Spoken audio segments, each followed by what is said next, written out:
ॐ भूर्भुवः स्वः तत्सवितुर्वरेण्यं भर्गो देवस्य धीमहि धियो यो नः प्रचोदयात्।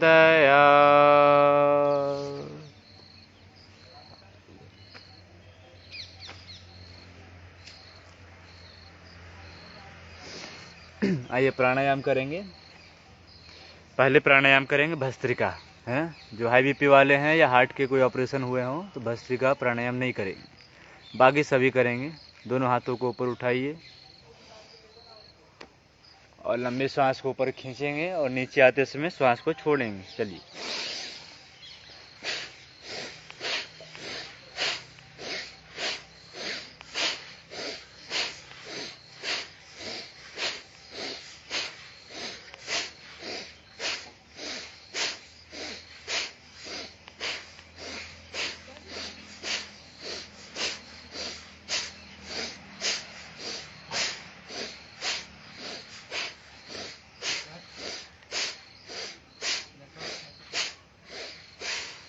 लंबी सांस लीजिए, लंबी सांस बाहर कीजिए।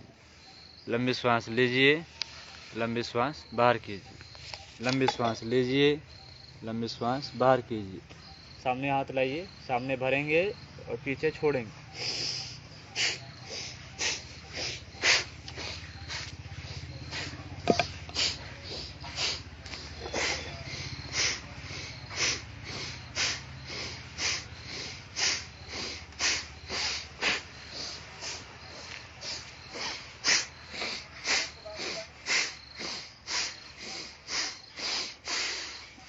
लंबी सांस लीजिए, लंबी सांस बाहर करेंगे। लंबी सांस लीजिए, लंबी सांस बाहर कीजिए।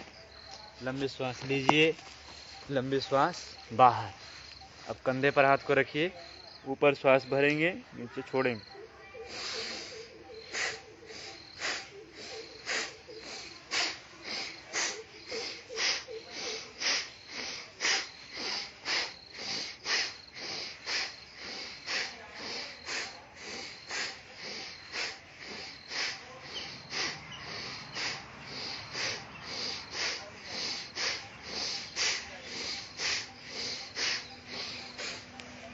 कंधे पर हाथ रखिए, पीछे भरेंगे, सामने छोड़ेंगे। लीजिए श्वास।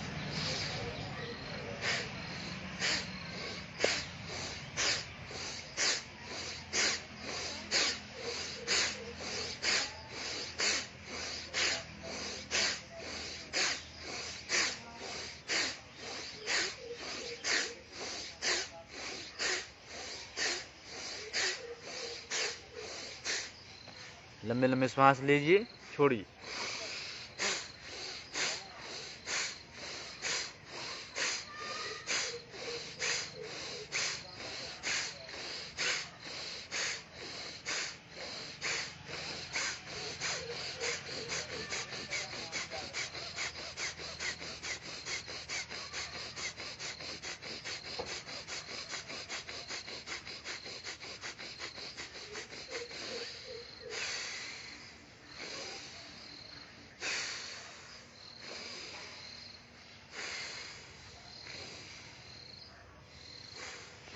लंबी श्वास लीजिए, लंबी श्वास बाहर।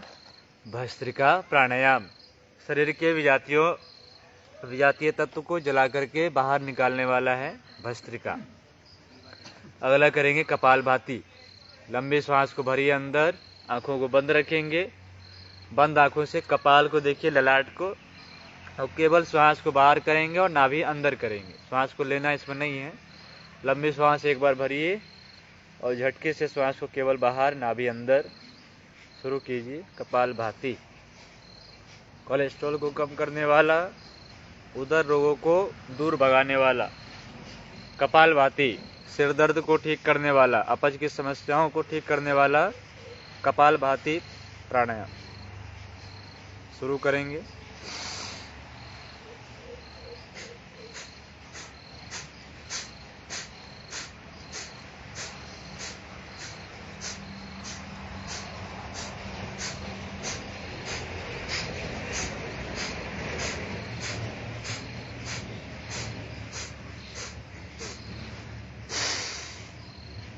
बचे हुए श्वास बाहर निकाल दीजिए। फिर से लंबी श्वास को भरिए अंदर और केवल झटके से श्वास को करेंगे बाहर।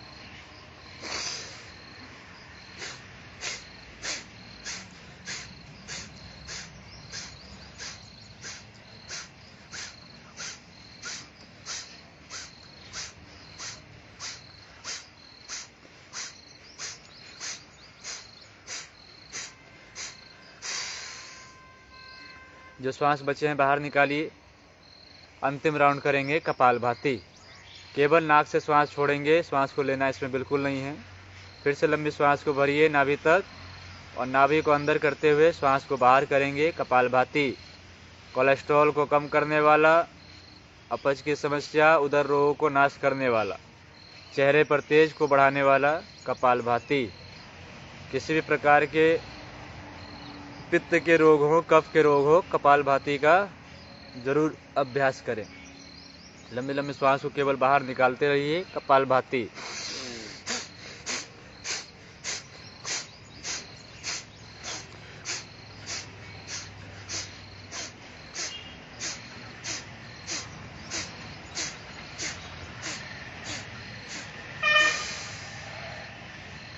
पूरी श्वास को बाहर निकालिए। थोड़ी देर बिना श्वास के रहेंगे। धीरे से लंबी श्वास को लीजिए, बाहर निकालिए, श्वास को भरिए, श्वास बाहर निकालिए, श्वास को भरिए, श्वास बाहर निकालिए। अगली क्रिया करेंगे अग्निसार क्रिया, जठराग्नि को बढ़ाने वाला अग्निसार। लंबी श्वास को भरिए पहले अंदर, श्वास को बाहर कीजिए, बाहर रोक के रखेंगे श्वास को और नाभि को अंदर बाहर चलाएंगे। अग्निसार की क्रिया जठराग्नि को बढ़ाने वाला, उदर रोग को नाश करने वाला, liver, kidney, pancreas, gall bladder सभी की मसाज हो जाती है अग्निसार क्रिया में।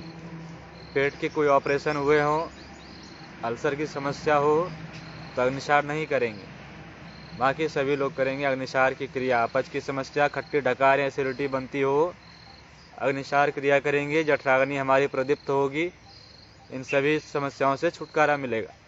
अग्निसार शरीर की अग्नि को जलाने वाला। श्वास को लंबी लीजिए अंदर, फिर से श्वास को बाहर करेंगे, श्वास को बाहर रोके रहिए और नाभि को अंदर बाहर चलाएंगे अपनी क्षमता के अनुसार। अंदर बाहर नाभि को कीजिए, आंखें बंद रखें, दोनों हाथ घुटने के ऊपर, शरीर को सीधी करते हुए अग्निसार। श्वास को बाहर रोके रहेंगे, श्वास को लेना नहीं है बीच में। जठराग्नि को बढ़ाने वाला, मंदाग्नि को तीव्र करने वाला अग्निसार। श्वास को लीजिए अंदर, अंतिम राउंड करेंगे अग्निसार। श्वास को बाहर कीजिए, नाभि को पूरे पीठ की तरफ खींचेंगे और अंदर बाहर चलाइए। रीढ़ की हड्डी की तरफ नाभि को खींचिए जितना खींच सकते हैं और अंदर बाहर चलाइए इसको। श्वास को बाहर रोक करके अंदर बाहर चलाएं। बंद आंखों से नाभि के पास देखिए। सभी आंतों को स्टिमुलेट करता है अग्निसार की क्रिया। प्राणों का संचार, रक्त के प्रवाह को बढ़ा करके सभी में प्राणवायु पहुंचाती है। जठराग्नि को प्रदीप्त करने वाला अग्निसार। अगली क्रिया करेंगे अनुलोम विलोम। हाथ को उठाइए ऊपर, दाहिना हाथ, पहली उंगली को लगाएंगे अंगूठे के जड़ से और अंगूठे से दाईं नासिका बंद कीजिए। बाईं नासिका से श्वास भरिए, आंखों को बंद रखें, कमर गर्दन सीधी, एक हाथ घुटने पर। बाईं नासिका से श्वास को लंबी लीजिए, दाहिने से श्वास को बाहर करेंगे। फिर दाहिने से श्वास को लीजिए, बाएं से बाहर कीजिए, फिर बाएं से लीजिए, दाएं से बाहर कीजिए, दाहिने से ही लीजिए लंबी श्वास, बाएं से बाहर। जिससे छोड़ेंगे उसी से श्वास को लेंगे और दूसरे से बाहर कर देंगे। फिर उसी से लेंगे और दूसरे से बाहर करेंगे, फिर उसी से लेंगे और दूसरे से बाहर। जिससे बाहर करेंगे उसी से लंबी श्वास को लेंगे और बाहर करेंगे। अनुलोम विलोम प्राणायाम थोड़ी देर कीजिए, आंखों को बंद करके, कमर गर्दन सीधी रखते हुए।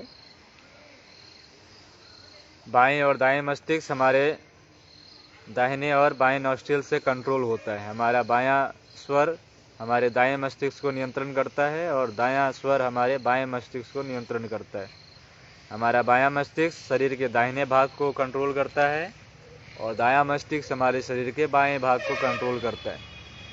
बुद्धि को बढ़ाने के लिए, मेमोरी पावर को इंक्रीज करने के लिए, सिर दर्द को दूर करने के लिए अनुलोम विलोम प्राणायाम लंबे लंबे श्वासों के साथ करेंगे। इन सभी में राहत मिलेगी आपको। किसी भी प्रकार के रोग हो, बेड पर लेटे हों, बड़े ऑपरेशन हुए हों, फिर भी आप आराम से अनुलोम विलोम कर सकते हैं, बेड पर लेटे लेटे भी। लंबे लंबे श्वास एक से लेते रहिए, दूसरे से छोड़ते रहेंगे। अनुलोम विलोम प्राणायाम बायां और दायां मस्तिष्क दोनों को चार्ज करने वाला अनुलोम विलोम, शरीर के ऊर्जा को नियंत्रित करने वाला अनुलोम विलोम। गरम प्राणायाम से जो ऊर्जा पूरे शरीर में फैलती है, उस ऊर्जा को नियंत्रण करने वाला अनुलोम विलोम प्राणायाम है। हाई ब्लड प्रेशर हो या लो ब्लड प्रेशर, दोनों में अनुलोम विलोम क्रिया कर सकते हैं आप। हाई बीपी वालों के लिए केवल अनुलोम विलोम प्राणायाम है। लो बीपी वालों के लिए कपालभाति और भस्त्रिका साथ में अनुलोम विलोम आप करेंगे। हाई बीपी वाले कभी भी गर्म प्राणायाम ना करें, वरना ब्लड प्रेशर और बढ़ जाएगी आपकी। अग्निसार की क्रिया ना किया करें, बीपी बढ़ जाएगी। केवल अनुलोम विलोम प्राणायाम करेंगे। और एक प्राणायाम और बताएंगे, चंद्रभेदी प्राणायाम, वो हाई बीपी वाले करेंगे। अंतिम करें अनुलोम विलोम। लंबी लंबी श्वास को लीजिए और छोड़िए।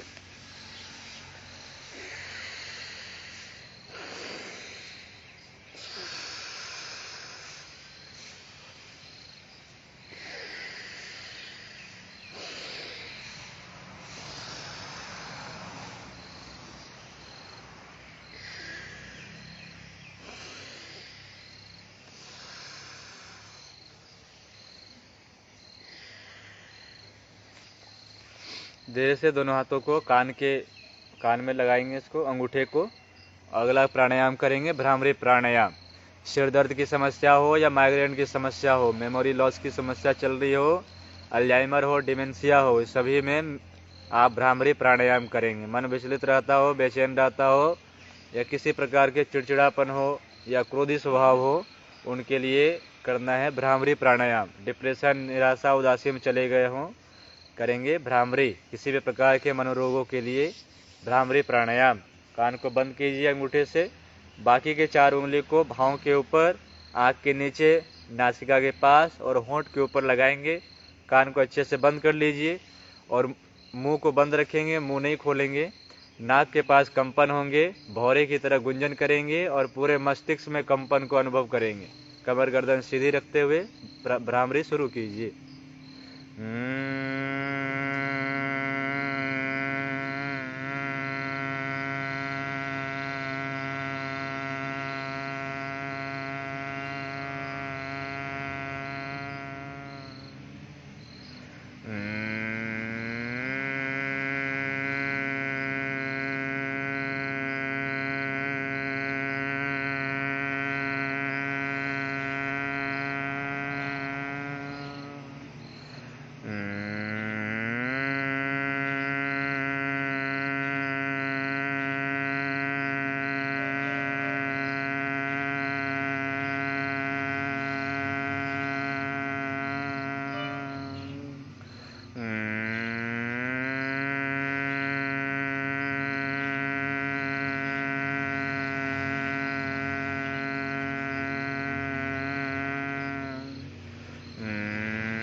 दोनों हाथ घुटने पर रख लें। एक बार ओमकार का उच्चारण करेंगे।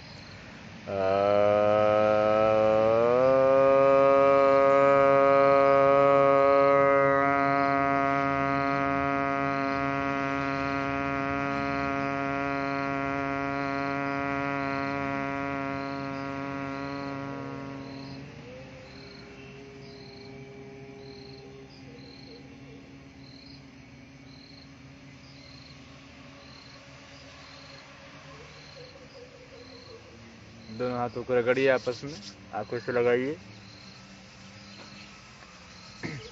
अगला करेंगे सूर्य भेदी प्राणायाम। सूर्य भेदी प्राणायाम शरीर की गर्मी को बढ़ाता है। जितने भी लो बीपी वाले हैं उन सभी के लिए सूर्य भेदी। सूर्य भेदी के लिए क्या करेंगे, फिर से वही दायां हाथ उठाएंगे, अंगूठे से बंद करेंगे बायां वाले नाक को।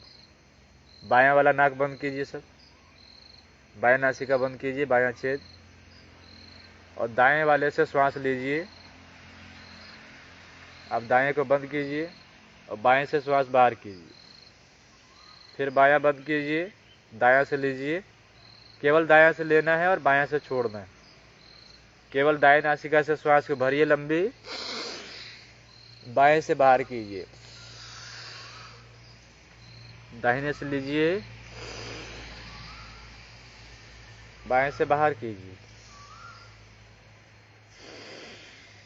दाएं से लीजिए और बाएं से बाहर कीजिए।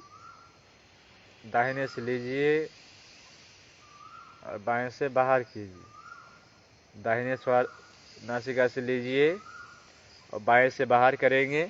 यह है सूर्य भेदी प्राणायाम। रोकना नहीं है। इससे लीजिए और इससे छोड़िए। रोकते तब है जबकि कुंडलिनी जागरण करते हैं, तब श्वास को भर करके रोक लेते हैं। केवल प्राणायाम करना है तो भर के दूसरे से वापस। इससे शरीर की गर्माहट बढ़ती है। इस प्राणायाम को ठंड के समय में करते हैं तो शरीर की गर्मी बनी रहती है, ठंडक महसूस ज़्यादा नहीं होगी। अधिक ठंड लगते हो तो सूर्य भेदी कीजिए। सूर्य मुद्रा ये बता दिए थे, सूर्य मुद्रा हो गया, सूर्य प्राणायाम हो गया।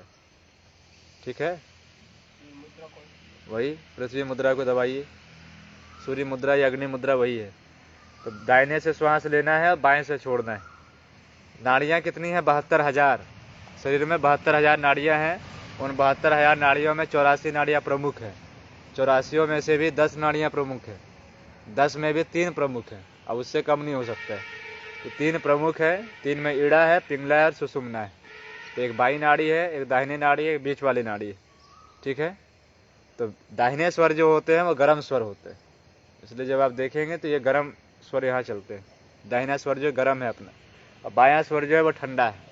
तो जो गर्म है वो सूर्य है और जो ठंडा है वो चंद्रमा है।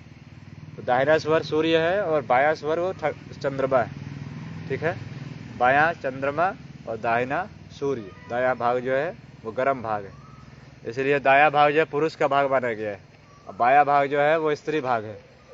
तो ये एक पुरुष है, प्रकृति है, 2 भाग है। तो प्रकृति भाग जो ठंडा है, पुरुष भाग जो गर्म है। अपने शरीर में लगा हुआ हीटर भी और कूलर भी। अब वो कैसे चालू करना है वो आपको मालूम होना चाहिए। तो चालू करने का यही तरीका है, दाएं से लेंगे, बाएं से छोड़ेंगे, थोड़ी देर करेंगे तो आपके शरीर में गर्माहट शुरू हो जाएगी, गर्मी चालू हो जाएगी, हीटर ऑन हो जाएगी। अगला है चंद्रभेदी। चंद्रभेदी में क्या करेंगे कि दाहिने को केवल बंद करेंगे, बाएं से लीजिए, दाएं से छोड़िए। कीजिए सब। चंद्रभेदी प्राणायाम। बाएं नासिका से लीजिए श्वास, कमर गर्दन सीधी रखते हुए ही करेंगे प्राणायाम जब भी करेंगे, और दाहिने से श्वास को छोड़िए। बाएं से लीजिए, दाएं से छोड़िए। बाएं से लीजिए, दाहिने से छोड़िए। बाएं से लीजिए, दाएं से छोड़िए। बाएं से लीजिए, दाहिने स्वर से छोड़िए। बाएं नॉस्ट्रिल से श्वास को भरेंगे अंदर और दाहिने से बाहर कीजिए। जब श्वास को भरते हैं उस समय चंद्रमा का ध्यान करते हुए श्वास को भरिए और भावना करें कि चंद्रमा से आने वाले प्राण को हम शरीर में खींच रहे हैं। चंद्रमा से आने वाले प्राण को हम शरीर में खींच रहे हैं, ऐसी भावना करते हुए बाएं से खींचिए और दाहिने से छोड़िए। जब भी शरीर में गर्मी आए या पित्त आपके भड़के हुए हों तो उस समय आप करेंगे चंद्रभेदी। पित्त आपके भड़क गए हों, फोड़े फुंसी आते हों, सिर में दर्द होते हों, छाले हों, सूजन हो, उस समय आप करेंगे चंद्रभेदी। किसी प्रकार के मानसिक अशांति हो, मनोरोग हो, तो जितने भी मेंटल डिसऑर्डर हैं सभी के लिए चंद्रभेदी प्राणायाम। तो चंद्रभेदी कीजिए, तुरंत आप शांत हो जाएंगे। गुस्सा चिड़चिड़ापन हो, तुरंत दायां बंद कीजिए, बायां चलाना शुरू कर दीजिए। इससे मन जो है शांत हो जाएगा, एकाग्र हो जाएगा।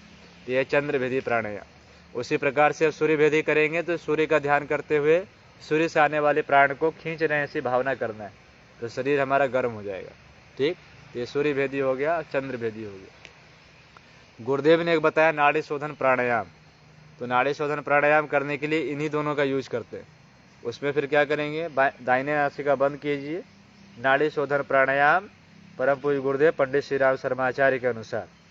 उसमें दाहिना नाक बंद करेंगे, बाएं से श्वास भरिए, और बाएं से ही बाहर कीजिए, फिर बाएं से ही भरिए, फिर बाएं से ही बाहर कीजिए, फिर बाएं से ही भरिए, फिर बाएं से बाहर कीजिए। 3 बार चलाना है बाएं स्वर को, चंद्र स्वर को। फिर इसको बंद कर लीजिए बायां वाला। अब दाएं को 3 बार चलाइए, छोड़िए दाएं से ही। सूर्य को चलाइए 3 बार, भरिए अंदर, फिर छोड़िए, फिर भरिए अंदर, फिर छोड़िए, फिर भरिए अंदर, फिर छोड़िए। 3-3 बार दोनों को चला करके फिर दोनों से एक साथ श्वास को अंदर खींचिए और थोड़ी देर रोक के रखिए अंदर। अब जब लगे कि छोड़ देना है, बाहर न रख सके श्वास को भरे हुए, तो मुंह से बाहर निकालना है। अब बाहर निकाल के थोड़ा देर रुक जाइए। इसको बोलते हैं कुंभक। जब अंदर रोकते हैं तो इसको बोलते हैं अंतः कुंभक, जब बाहर छोड़ के रुकते हैं तो बोलते हैं बाह्य कुंभक। तो रुकने को बोलते हैं कुंभक, अंदर या बाहर। अंदर रुकेंगे तो अंतः, बाहर रुकेंगे तो बाह्य कुंभक। और जहाँ कुंभक लगे वही प्राणायाम।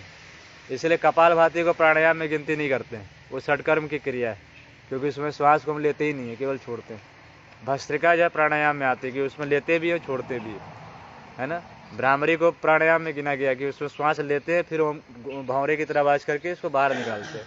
कपालभाति में केवल बाहर निकालते हैं, इसलिए वो षटकर्म की क्रिया है। जो जल नेति ये सब कर रहे हैं उसमें वो छठा कर्म जो है कपालभाति है। बाकी प्राणायाम में नहीं आते हैं। प्राणायाम में आपके रेचक भी होने चाहिए, पूरक भी होने चाहिए और कुंभक भी लगने चाहिए। रेचक माने होता है श्वास को लेना, पूरक माने होता है पूरा बाहर कर, छोड़ते रहते हैं।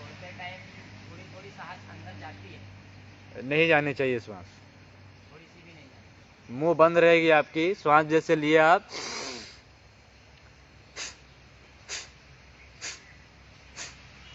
श्वास जब बाहर छोड़ते हैं तो बंद कर लीजिए अपने को। खुला रखेंगे तो श्वास अंदर चला जाएगा, श्वास तो यहीं पर घूम रहा है।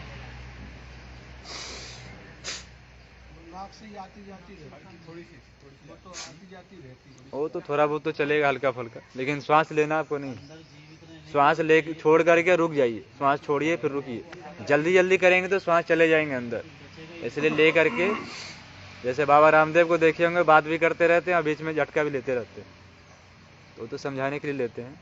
तो इस तरीके से हुआ प्राणायाम। ठीक है, कौन कौन से बता दिया आपको? भस्त्रिका, कपालभाति, अनुलोम विलोम, अग्निसार। अग्निसार क्रिया है, प्राणायाम नहीं है।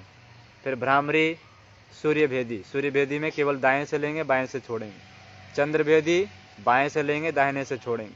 फिर नाड़ी शोधन प्राणायाम जो गुरुदेव ने बताया है, उसमें बाएं से 3 बार लेंगे, उसी से छोड़ेंगे।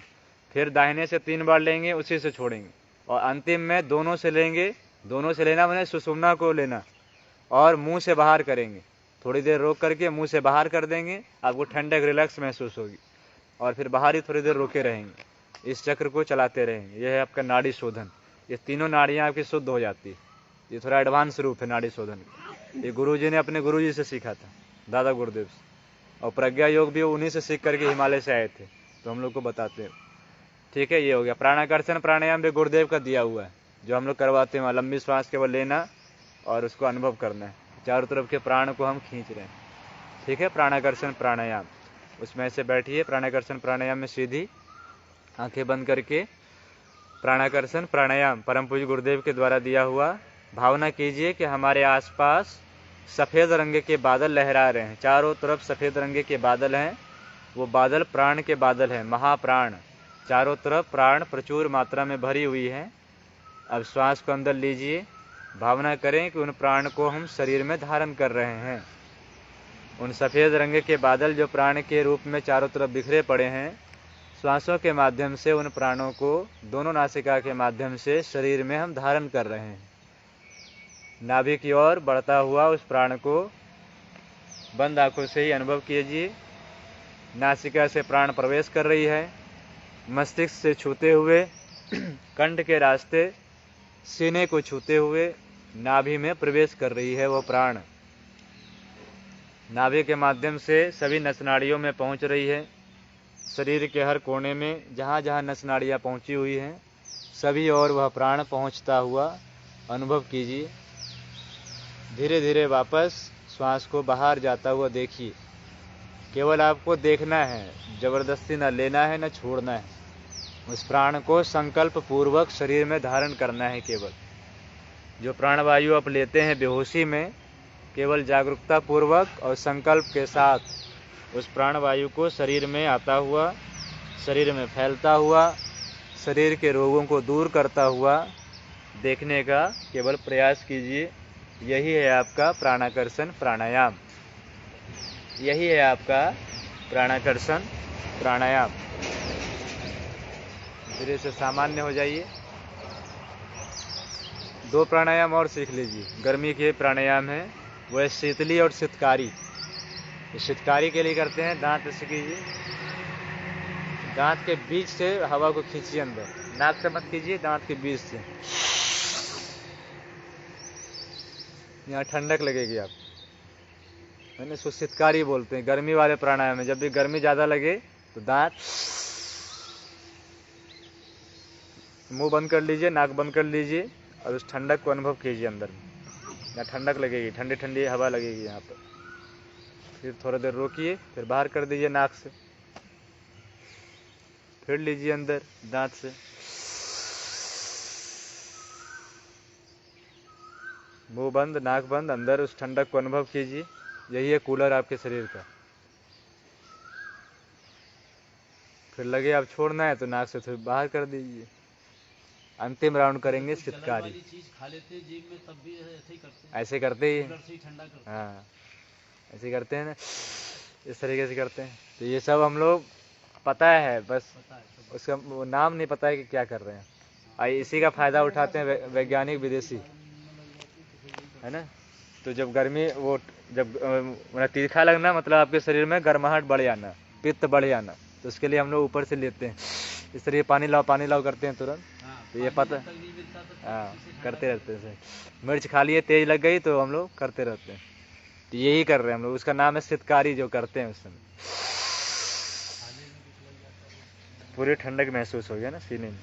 तो इसको क्या कीजिए गर्मी के समय में, प्यास लगे पानी ना मिले तो क्या करेंगे, इसको कीजिए शीतकारी। तो प्यास जो थोड़ी देर के लिए आप रोक सकते हैं इस चीज़ को, ठीक है।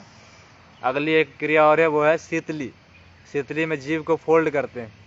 फोल्ड कीजिए, जीभ निकालिए, फोल्ड कीजिए, गोल घुमाइए और जीभ के बीच से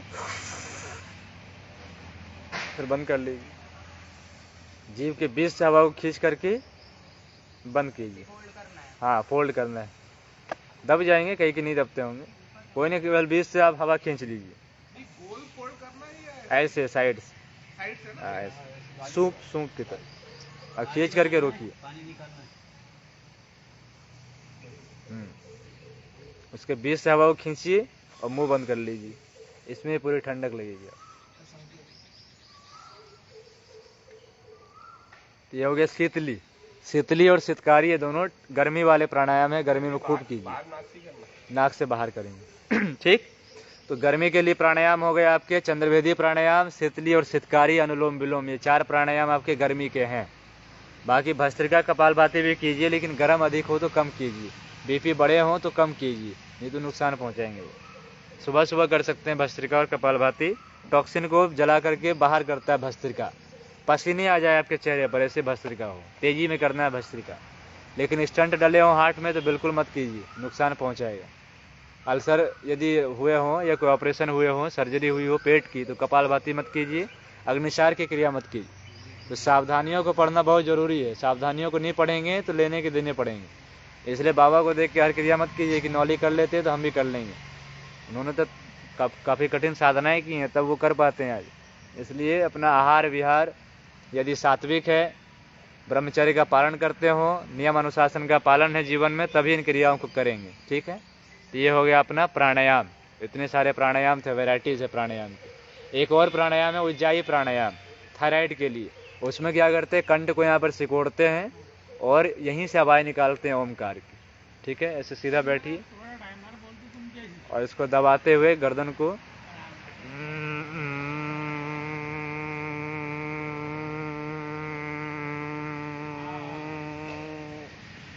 यहाँ दबा पड़ने चाहिए। आप कफ वफ होंगे तो खांसी वांसी आ जाएंगे आपको, लेकिन ये थायराइड को एक्टिवेट करता है। थायराइड पर दबाव पड़ते हैं इसमें। जितनी आप जिस हिसाब से कर सकते हैं कीजिए।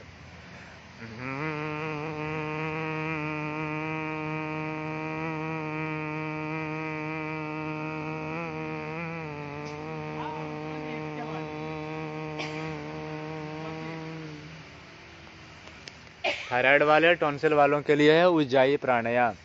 करना कुछ नहीं है, बस थोड़ा सा दबाव देते हुए आवाज़ निकालना है। आवाज़ यदि मधुर होगी, सुरीली होगी तो पतली आवाज़ निकलेगी, है ना। जैसे जेंट्स हैं तो उनकी आवाज़ थोड़ी भारी निकलेंगे, महिलाओं की पतली आवाज़ आती है। यहाँ से इस पर दबाव पड़ने चाहिए केवल, और ज़्यादा दिमाग नहीं लगाना है। यह हो गया आपका उज्जाई। तो इतने सारे प्राणायाम हैं, इसके अलावा भी बहुत सारे प्राणायाम हैं, लेकिन इतने सारी बीमारियों के लिए काफ़ी है आपके। ठीक। अब अगला बंद जो आपको बताए थे, बंद और मुद्रा। पहले मुद्रा का लगाइए, अश्विनी मुद्रा। सीधा बैठिए, ऊपर नीचे चलाएंगे गुदा को, नाभि की तरफ खींचिए, फिर छोड़िए, फिर ऊपर खींचिए, फिर छोड़िए, ऊपर ऐसे। सुखासन में ही बैठेंगे, सुखासन या पद्मासन में बैठ करके अश्विनी मुद्रा लगाएंगे। अश्विनी घोड़े को कहते हैं, जिससे मल विसर्जन करके पशुओं को देखे होंगे, गाय को या घोड़े को, वो मल को अंदर बाहर सिकोड़ता है। उसी तरीके से आप अपने गुदा द्वार को ऊपर नीचे सिकोड़ेंगे। श्वास की गति आपकी नॉर्मल रहेगी। पूरी ध्यान अपने गुदा द्वार पर चलाएं। गुदा की मांसपेशियों में किसी प्रकार के खिंचाव होते हों या छिल जाते हो मल निष्कासन में, तो उसमें ये आराम देता है। गुदा के मांसपेशियों को आराम पहुंचाने वाला है अश्विनी मुद्रा। अश्विनी मुद्रा है। बवासीर भगंदर की समस्या हो या कड़े मल बाहर आते हो, इन सभी में कठिनाई होती हो, छिल जाती हो गुदा द्वार, उनके लिए है अश्विनी मुद्रा। लचीला बनाते हैं मांसपेशियों को, इलास्टिसिटी बढ़ाने वाला अश्विनी मुद्रा गुदा द्वार को। सीधी बैठ करके दोनों हाथ घुटने पर रखते हुए गुदा को ऊपर खींचेंगे, छोड़ेंगे, ऊपर नाभि की तरफ खींचेंगे, छोड़ेंगे, नाभि की तरफ खींचेंगे, वापस छोड़ेंगे। यह है आपका अश्विनी मुद्रा। अगली मुद्रा है वज्रोली मुद्रा। अश्विनी मुद्रा में जिस प्रकार से आप चला रहे थे वैसे ही चलाते रहें, और थोड़ा सा सामने की तरफ झुकेंगे, केवल 30 डिग्री के आसपास जाएंगे, 20 से 30 डिग्री आगे झुकेंगे, और उसी क्रिया को करते रहें। अब आपको प्रभाव आपके मूत्र नाड़ियों पर पड़ता हुआ दिखेगा। आपके जननेंद्रिया, लिंग या योनि आपको अंदर की तरफ खींचता हुआ दिखेगा। जो क्रिया आप अश्विनी मुद्रा में कर रहे थे, सेम उसी प्रोसेस को करते रहें। थोड़ा सा सामने झुकिए, 30 डिग्री सामने झुकेंगे, आपके मूत्र नाड़ियों को की नस नाड़ियाँ आपको खींचती हुई दिखेंगी। जितने प्रकार के गुप्त रोग होते हैं, यूरेथ्रा, यूरिनरी ब्लैडर से संबंधित, मूत्राशय से संबंधित जो रोग हैं, उन सभी को पुष्ट करने के लिए, मजबूत बनाने के लिए, नस नाड़ियों को मजबूत बनाने के लिए वज्रोली मुद्रा वज्र की तरह मजबूत कर देता है ये नाड़ियों को। इसलिए वज्रोली मुद्रा का अभ्यास ज़रूर करें। गर्भाशय से संबंधित रोग हो या मासिक धर्म में कोई समस्या आती हो, जलन होते हो, दर्द अधिक होते हो, अनियमितता हो, वीर्य के दोष हो या रज के दोष हो, गुप्त रोग किसी भी प्रकार के हो, नपुंसकता की बीमारी हो, बांझपन हो, उनमें आप वज्रोली मुद्रा का अभ्यास किया करें। नियमित यदि अभ्यास करेंगे तो 45 दिनों तक लगातार यदि आप करते हैं रोज 15 मिनट, तो आपको 45 दिनों में इसके बहुत अच्छे असर दिखेंगे। ध्यान ये रखें कि कब्ज ना बनने पाए। कब्ज यदि नहीं बन रहे हैं, वज्रोली मुद्रा का यदि आप अभ्यास करते हैं तो आप इसके परिवर्तन देख पाएंगे। सीधा बैठ के जब करेंगे तो अश्विनी मुद्रा, सामने थोड़ा सा झुक के करेंगे तो मूत्र के नस नाड़ियों पर प्रभाव दिखेंगे, उसमें खिंचाव अनुभव होंगे, वो है वज्रोली मुद्रा। अगली क्रिया है मूल बंध की क्रिया। इसमें सीधी बैठेंगे, श्वास को अंदर भरेंगे लंबी गहरी, आंखों को बंद कर लीजिए, गुदा द्वार को देखिए और गुदा को खींचिए नाभि की तरफ और रोक के रखिए। मूल बंध। बंध से बांध शब्द बना है, डैम। बांध मतलब होता है पानी को रोक करके बिजली का निर्माण करना। इसी प्रकार से बंध में ऊर्जा को एक जगह नियंत्रित करके पूरे शरीर में फैलाने का जो काम करता है वह है बंध।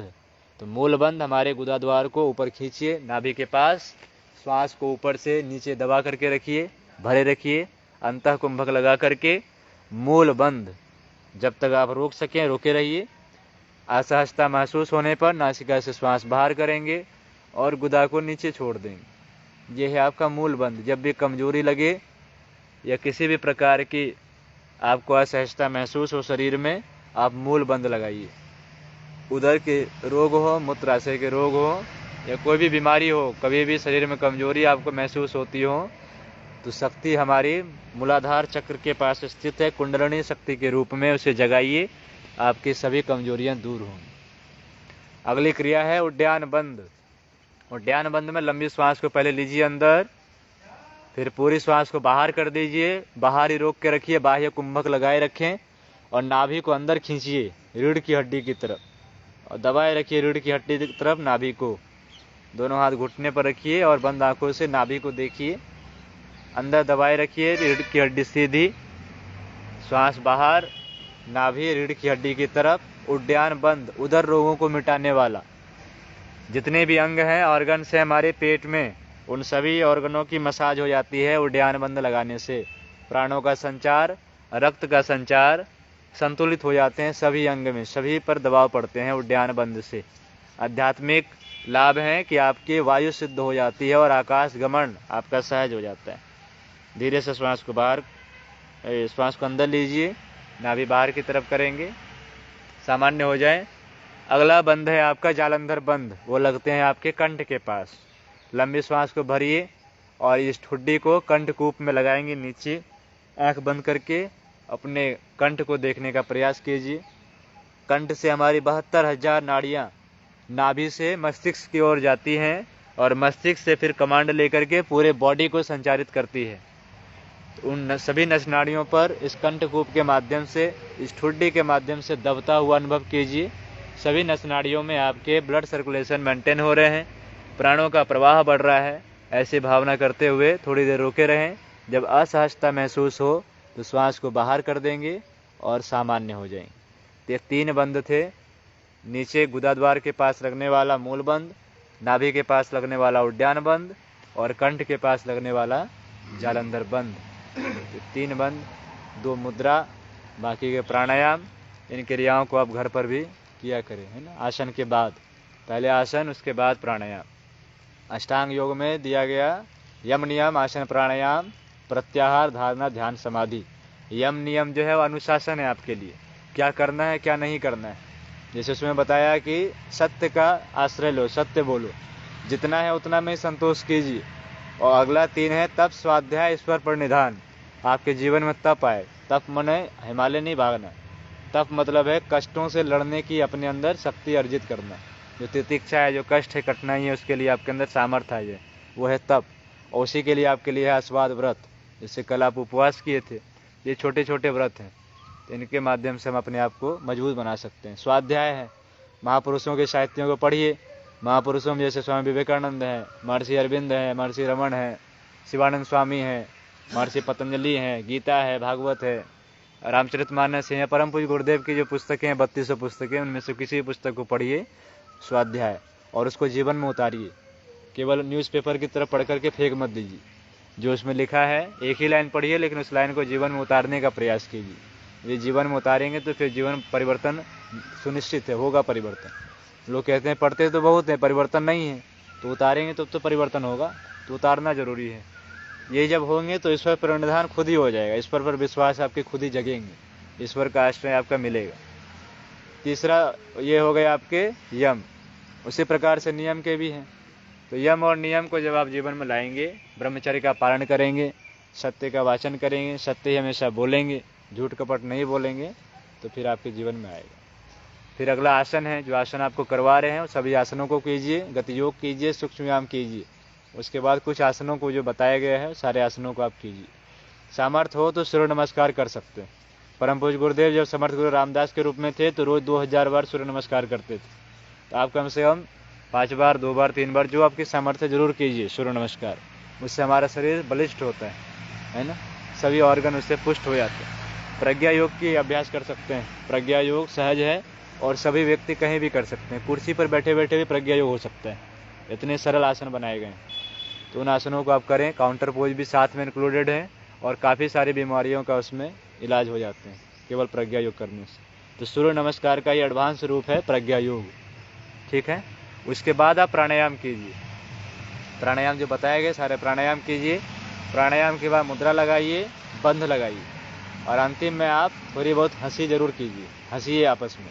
हंसने से क्या होते हैं, हमारे बॉडी के जो हार्मोन्स हैं, न्यूरोट्रांसमीटर्स हैं, वो सभी प्रभावित होते हैं हंसने से। केवल डोपामिन हार्मोन जो वो हैप्पीनेस हार्मोन है।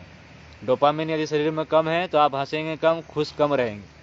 जो दाम्पत्य जीवन जो आजकल मुरझाया हुआ है केवल डोपामिन की कमी के कारण है। तो हंसने से सभी बढ़ते हैं। और हंसी भी जो है स्वाभाविक हो, वो बनावटी हंसी नहीं होनी चाहिए जो शो में होते हैं कि हंसी जो है ज़बरदस्ती कराते हैं। हंसी के पीछे कोई भाव होने चाहिए, अब चेहरे पर हंसी दिखना चाहिए, कंपन होने चाहिए बॉडी में। इसके लिए कुछ वैसे चुटकुले निर्माण कीजिए आपस में, वैसे चीज़ों को याद कीजिए जिससे कि हंसी कभी आती थी। अपने बचपन को याद कीजिए, अपने दोस्तों को याद कीजिए कि कैसे क्लास में बैठ करके एक दूसरे को पीछे से पिंच बोते थे, वो सब को याद कीजिए, कल्पना बचपन को जीजिए। जब बचपन आएंगे जीवन में तो हंसी आएंगे, है ना। छोटे छोटे जो हरकतें करते थे बचपन में, कभी गिर गए सीढ़ी पर चढ़ते हुए, कुछ ऐसे याद कीजिए और मुस्कुराइए, तो उसमें पूरे बॉडी वाइब्रेट करती है। बॉडी में वाइब्रेशन हो वो हंसी है आपकी, पूरे बॉडी हिलनी चाहिए, हंसनी चाहिए। और अंत में एक्यूप्रेशर ताली बजा करके समापन कीजिए, 5 उंगली पर। उसको जब बजाएंगे हम लोग तो फिर 5 एक्यूप्रेशर हमारी हो जाती है इस तरीके से।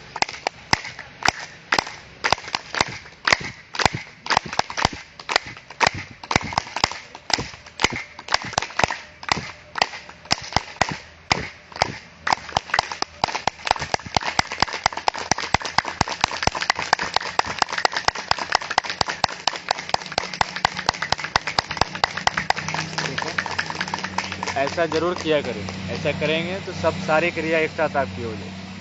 ठीक है, आइए शांति पाठ अब संग प्रक्षालन के लिए चलेंगे। ओम विश्वानि देव सवितर दुरितानि पराशुव यद्भद्रं तन्नयाशुव। ओम शांति शांति शांति सर्वारिष्ट सुशांतिर्भवतु। बोली वेद माता गायत्री की, परम पूज्य गुरुदेव की, परम वंदनीय माता जी की, दादा गुरु महाराज की, महर्षि पतंजलि की, अपने अपने माता पिता की। ओम नमः पार्वती पते हर हर महादेव। सभी को